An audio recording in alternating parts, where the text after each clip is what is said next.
Blog TV takes you behind H1N1. Can you see it? Behind. Very clever, very creative. That's why our show is so good. The first question we ask is swine flu the same as H1N1? Well, okay, the current influenza outbreak is not just swine flu, it's actually a combination of human, swine, and bird viruses. The original swine flu actually occurred in 1930, so that's a very old pig now. Now, when we talk about this H1N1, we talk about pandemics. The World Health Organization has declared influenza H1N1 a global pandemic. And these pandemics occur about every 10 to 40 years. We're actually overdue a pandemic. We've been waiting for the last 10 years for a pandemic. And usually in these pandemics, most people have little immunity to the virus. That's why it is so widespread. Now, the main route of transmission is via droplets that are expelled when you speak, when you sneeze, when you cough. These are the main areas that you need to look out for, and we need to try and minimize these droplet spreading. The things you need to do: avoid touching your eyes, your nose, and your mouth, because this is the best way to spread the germs. Yeah, so make sure you stay away from that. Then, of course, there's hand hygiene. This is the single most effective measure in protecting yourself.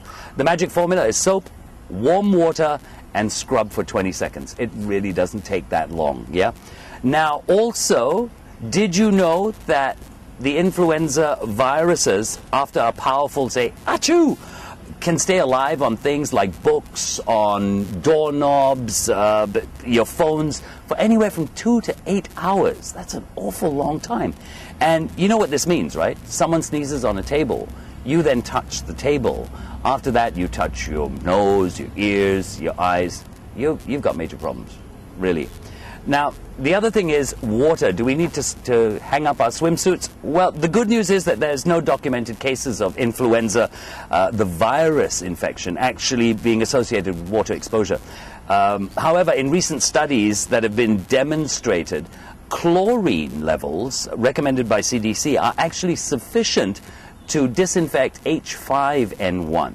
So bearing that in mind, it is likely that most other influenza viruses, for example like H1N1, could be disinfected by the use of chlorine. So can swim or cannot swim? So I would say, oh, what the hell, go swimming. Because, you know, a good tan in a bikini always looks good. You really can't tell whether you have the common cold or H1N1, and this has been proved globally, without proper medical help. Because the symptoms are very, very similar. They include a fever, a cough, headaches, body aches, sore throats, runny noses. We all go through it at some point in the year. But there are some cases where you can have H1N1 without any of these symptoms. And that's what makes it really worrying. There really is no need to treat H1N1, a positive H1N1 person like a leper. Linens, eating utensils, and dishes belonging to those who are sick do not need to be cleaned separately, for example. What is important, though, is that these items should not be shared without them being washed thoroughly first. So remember, it's wash thoroughly. And remember that germs can stay alive for 2 to 8 hours. We've already told you that. Okay, so do we have to treat this one as a leper? No, she really doesn't need to be treated as a leper. Not anymore. But she did scare the hell out of most of us. Now, if you have no tissue, and that's the last one we've got in the office, and you need to sneeze or cough, what you need to do is to cover your mouth as much as possible with the crook of your elbow. So what you're going to do is you're going to do this. Because really, there's very little chance of the crook of your elbow ever coming in contact with your eye unless you're really a strange person. Masks are very helpful when it comes to preventing the spread of droplets. That we all know. The trick is to wear this mask and still look really cool. You see, like this? But I have to tell you, her real lips look a lot better. It's true. The majority of cases now have occurred to people under the age of 25.